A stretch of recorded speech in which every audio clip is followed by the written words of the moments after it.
मुझे याद है एक बारी ऑक्सफोर्ड में आरसी मीटिंग हो रही थी, तो उस समय हम ट्रांसलेशन के लिए बैठे थे। तो दादी ऑलवेज मीटिंग से पहले थोड़ा स्पिरिचुअल रूहान करती थी। तो उस दिन हम सर्कल में बैठे थे, तो दादी जी ने हमको प्रश्न पूछा कि अभी हर एक अपनी अभी के वर्तमान समय की कमजोरी बताओ। तो हमको 5 मिनट साइलेंस दिया था और उस साइलेंस में खुद का आईना को देखने को मिला और मैंने अपने लिए ये चीज नोट किया कि देखो, मेरे मन में किसी के प्रति बद्दुआ तो नहीं है, क्रिटिसिज्म भी नहीं है, जजमेंट भी नहीं है, लेकिन मैं नोट करती हूं, नोट हो जाता है किसी की अयथार्थ बोलचाल, वो नोट हो जाता है। मैंने ये अपने लिए देखा। तो जब मेरा टर्न था, दादी हर एक का सुन रही थी और हर एक को एक टोटका दे रही थी रिस्पॉन्स में।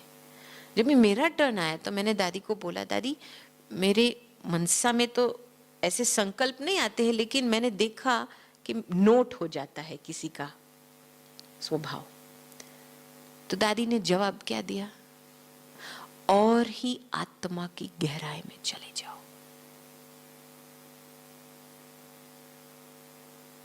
बिल्कुल फ्रीडम है कहां पे? आत्मिक फीलिंग्स में फ्रीडम है, परमात्मा की फीलिंग्स में फ्रीडम है। और अभी हम जो यहां पे बैठे हैं, कौन से कॉन्शियसनेस में बैठे, कौन से भान में बैठे हैं? कि मैं गोपी बैठी हूं, इस नाम रूप का भान लेकर के बैठी हूं। ये हम नाम रूप लेके चलते फिरते हैं, हमको उस समय कॉन्शियस नहीं होता है कि ये नाम रूप के भान में मैं चलती फिरती हूं। ऑटोमेटिक है ये एक देह भान का ऑटोमेटिक मशीनरी है, समझ लो। तो जब भी हम अपने नाम रूप के भान में फंसे हैं, तो हम औरों का भी नाम रूप नोट करेंगे ना, ऑटोमेटिक है ना। तो इसीलिए बहुत ही अंदर आत्मा की एनर्जी में बहुत डीप चले जाने, वो आपे ही छूट जाएंगी। जब नाम रूप का भान छूटता है ना, आपे ही औरों का नाम रूप का भान छूट जाता है। फिर आपको वो चीज याद ही नहीं आएंगी, जैसे कोई पूर्व जन्म की बात थी, बिल्कुल भूल जाएंगे आप। और ये भूलने में बहुत फायदा है, मन को, दिल को, स्वस्थ को, श्वास को और शरीर को। क्योंकि हमने एक बारी दादी को पूछा था फॉरगिवनेस के बारे में। चलो हमने कोई भूल किया है, मन खाता है, तो खुद को फॉरगिव करना माना क्या?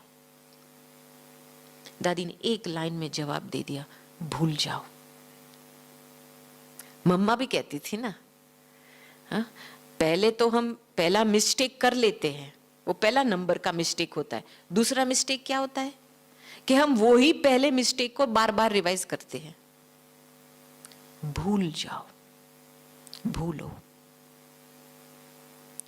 आत्मा की फीलिंग्स में जाकर के उसको छोड़ो, छोड़ो तो छूटे। भूलो भूलो भूलो।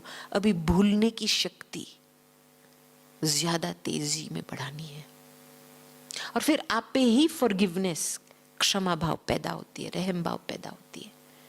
और इतना अच्छा लगता है खुद को, ऐसे लगता है मेरा भाग्य खुल रहा है, मेरा भाग्य मुझे आगे लेकर के चला रहा है, बाबा मुझे चला रहा है, मेरा भाग्य मुझे चला रहा है, मेरी मंजिल मुझे आकर्षण करके खींच रही है। मेहनत की फीलिंग नहीं होती है।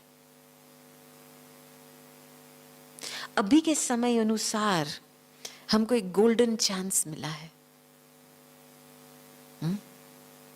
और है, हमारा मंजिल फिक्स है, हमारी डेस्टिनेशन फिक्स है।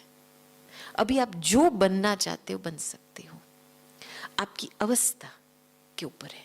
अभी की जो आपकी फीलिंग है खुद के प्रति, इसके ऊपर आधारित है। इजी है, बस अवस्था का ख्याल करो। कैसे भी करके अपने मन को रिलैक्स्ड, फ्री, ऊंची भावनाओं में बहलाओ। कुछ भी हो जाए सहन तो करना पड़ेगा थोड़ा बहुत। ऐसे स्वराज्य मिलने वाला नहीं है। जो राजा अपनी राजाई को छोड़ के जाता है, फिर खुद के राजाई में मिनिस्टर्स अपने बीच में संघर्ष होता है, फिर प्रजा भी निराश हो जाती है। हाँ, तो फिर जब भी वो राजा वापस आएगा तो क्या वो जल्दी स्वीकार करेंगे राजा को? प्रजा स्वीकार करेंगे जल्दी? मिनिस्टर स्वीकार करेंगे जल्दी? नहीं करेंगे ना। राजा को फिर से प्रूव करना पड़ेगा कि मैं राजा हूं। किस आधार से? ज्ञान के आधार से, प्रेम के आधार से, गुणों के आधार से। सहन भी करना पड़ेगा, सुनना भी पड़ेगा। तो यही हमारी राजधानी है ना। यहाँ पे कुछ तो सहन करना पड़ेगा, पुराने संस्कार, स्वभाव। तो इसमें डूब नहीं जाओ। क्यों है, हो रहा है, कैसा हो रहा है, कब तक खत्म होगा, ये सारी फालतू बातें।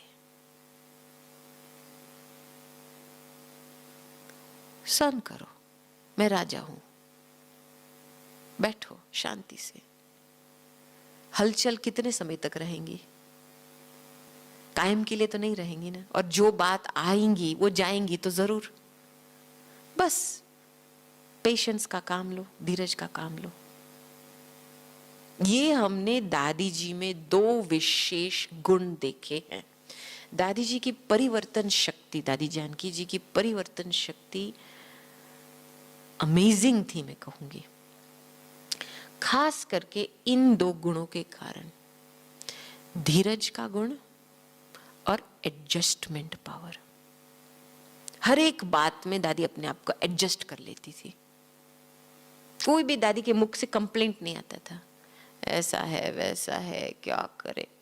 कभी भी मजबूरी के बोल नहीं निकलते थे दादी के मुख से। जो आया है वो जा रहा है, बस हम इंतजार कर रहे हैं। बीच में संकल्प रचने की क्या बात है?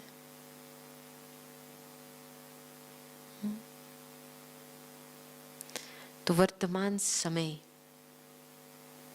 स्वच्छता, डीप क्लीनिंग चाहिए। अभी बिल्कुल डीप क्लीनिंग। हमारी सेफ्टी है हमारी स्वच्छता। ये है वर्तमान समय के सिग्नल्स।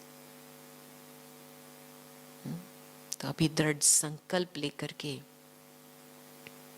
योग में बैठेंगे और बाकी जो और रहा हुआ है क्लीनिंग में, उसका दृढ़ संकल्प लेकर के बैठो, हो जाएगा।